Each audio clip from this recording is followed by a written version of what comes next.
Okay, boys. We in this back with another clip from Vikendi. This time we got a duo game with Mick, which pretty rare and few and far between these days. But we had a nice Vikendi run here. I think Mick's liking Vikendi actually. He doesn't like it more than Miramar, I'm sure of that. But I think he's enjoying it. Starting off here, just a little bit before the action, we landed Goroka. That was Mick's call. I'm pretty sure he thought that there was actual water here that he could dive in and continue working on his mission. I would say that as like a diss, but honestly, with the rest of how this game goes, it's just I cannot judge him for that. But now he knows this is a frozen lake. You can't go in here to get the diving missions at all. Okay, you got to go around the outside, or you got to go right around Castle. Those are the only places you can dive 10 meters. So the more you know. Anyways, speaking of not judging Mick, I landed Goroka here. I looted over here. I went over here. I saw a car up here, and why would we need a car on Vikendi, Steve? You might ask, because we're in the circle. The circle moves pretty slowly. We could easily run anywhere we wanted to, no matter where this circle goes. Well, it's because I gotta, at this point I was doing my gas filling up missions here. So I saw this bad boy, this UAZ right here. Had a couple gas cans already in my inventory. But then when I came up on this compound, I got a little greedy and wanted to loot some more, see if I could find any more gas cans, even though I have a level 1 backpack. So we'll get into the action here. Mick is obviously, he's 400, 500 meters away here. Obviously not going to be able to help me if someone does pull up. And that's exactly what happens. You can see these guys running up. Dutch Jew and Megalodon. They coming. Thankfully, I think I hear them before they hear me. So I stop moving. Just completely standing still. I'll wait for them. Because yeah, I think that's the smartest thing to do when people are around, unless you're in a very terrible position. Little hip fire AK action. I go to peek the stairway to try to get, positioning on the next guy. Turns out the other guy was already on the stairway, so I immediately ducked back behind.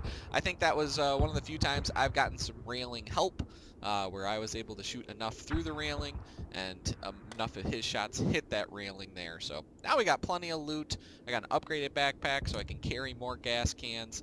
I already had an AK and a K98, but now it's all kit out, 4X, suppressed, comp on the AK. Full kit. This is what I'll remain kit with for the rest of the game. Mick comes over here, we get to loot. Speaking of not judging for missions, let's see. Do we do this here? I'm sure we do. Yeah, we pull the car in, we see another car go by. Oh, why are me and Mick not, nope, we just hanging out, we getting a boost off in the blue zone. It's so bizarre to think about, how well this game goes despite us trolling and doing missions. What would have happened in this game if I had just gone south and we had just gone and played in this area? What would happen if we had just taken our vehicle earlier on? What would have happened if we hadn't, boosted in the blue zone? It's funny to think about those things, but this game turns out better for us, being a little bit of some mission hoes. So, anyways, we'll jump ahead here. We drive down a little farther south, come up into the compound, we hear some shooting up here. Pawnee Slammer's gonna go ahead and just slide right down behind us, and hear some smoke over here, so we're still pretty sure that somebody else is around. Other than that, not a whole lot going on in this area.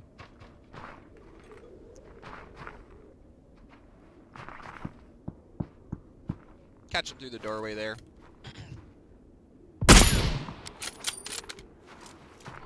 You might have heard those VSS shots starting. He had a VSS, but didn't get any hit punch. No shots on me before I put him down with that nice K98 headshot there.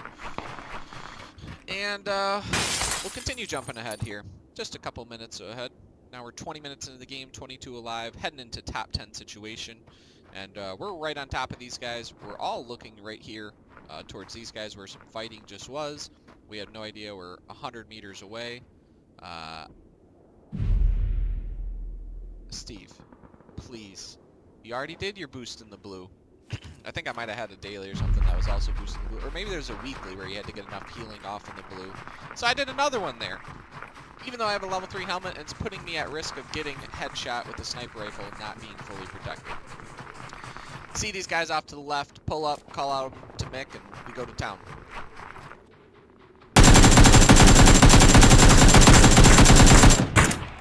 Pretty good AK spray control there, but not good enough. It's okay, we got nades. This guy was really low. He did get the first aid off quite quickly though, so that's pretty good by him. Mick's putting down some suppressive SKS fire. Excellent nade though by me, just insane honestly.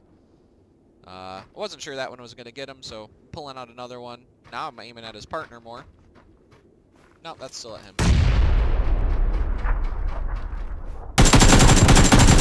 Some more AK spray control there. Really like an AK a lot. Really like an AK a whole lot right now. G-spot's not bad on this map either. I'll take it, but enjoying these. We don't even really get to loot because these guys are taking some pot shot, snipe shots at us. I believe these guys actually go to the end. Zwack Boy and Brendan. Yeah, these guys definitely show up in the final 3 for sure. So take some pot shots back and forth, but nothing comes out of it. I gotta turn the game over to Mick now because he is just gonna take complete control. Is this actually a thing here? I don't think it is.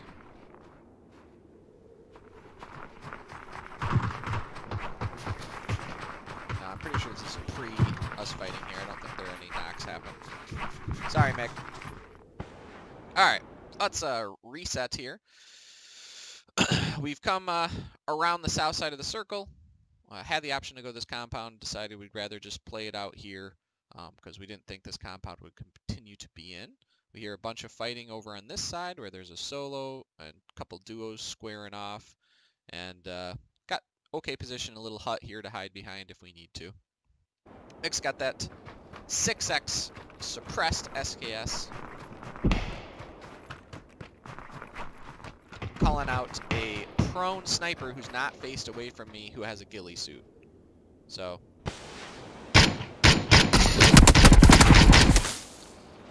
I don't know, I hit a body shot or something on him where it did not kill him, and so that's why I waited on Mick, because he had the SKS to make sure that if I did you know, if we did not hit those very first shots, or even if he did have that level 3 helm, then we could still get the kill on him with that DMR shot. So Mick helping out there, getting his first kill, getting in the action here.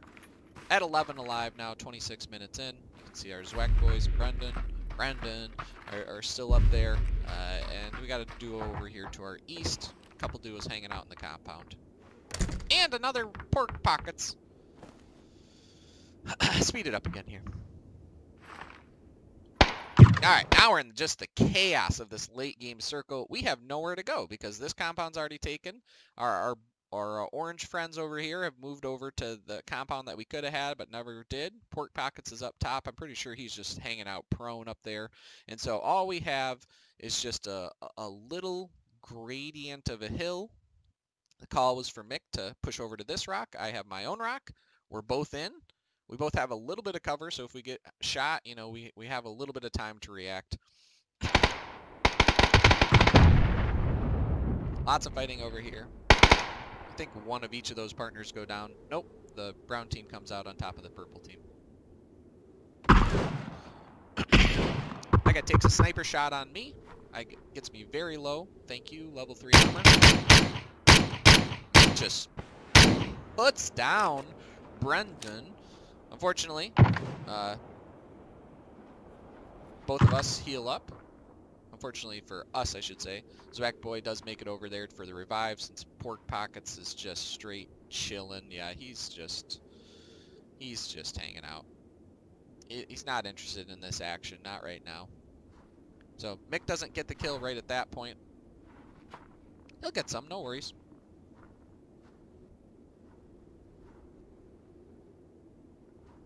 intense late game PvP action. That's another hit. Keeping this impressive fire on that sniper. No easy shots for him. Love it.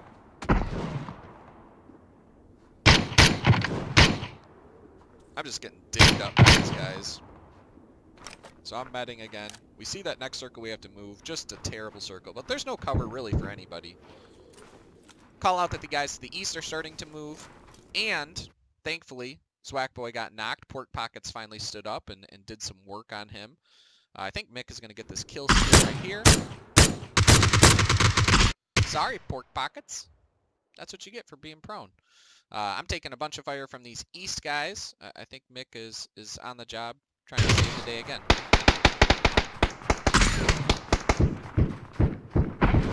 Just look at, I mean, like this quadrant of fire is just hilarious because Brendan snipes these guys are shooting at me, Pork Pockets is shooting at him, and it's just you know, it's just funny how small little decisions and who to shoot at changes things so quick.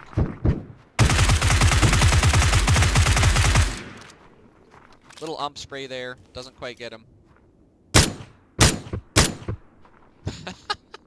And Mick does gets his third kill of the game, right in it now. We're at 4 alive. We're pretty sure we have some separate people fighting because we know that Mick killed this guy's partner. Both of these east guys go down to Mick got 1 kill and Brendan got the other one. So aware of both of these guys on this northwest side. I think that this guy's prone. Trying to find the guy by the car. I do see him prone. Oh, hi. Hi, Pork Pockets. Bye-bye. Just making sure those east guys are dead. That got lost in the chaos. That guy takes a big sniper shot. And a nice little flick there at the end to win, even through his level 3 helmet. I think Mick might have hit him once, either with the SKS or ump. So that's 7 for me, 3 for Mick. 10 kill game for you know, a nice duo win on Vikendi, where not only did we win the game, we also got some missions done, and that's what's important, having fun and doing the missions in PUBG. Am I right?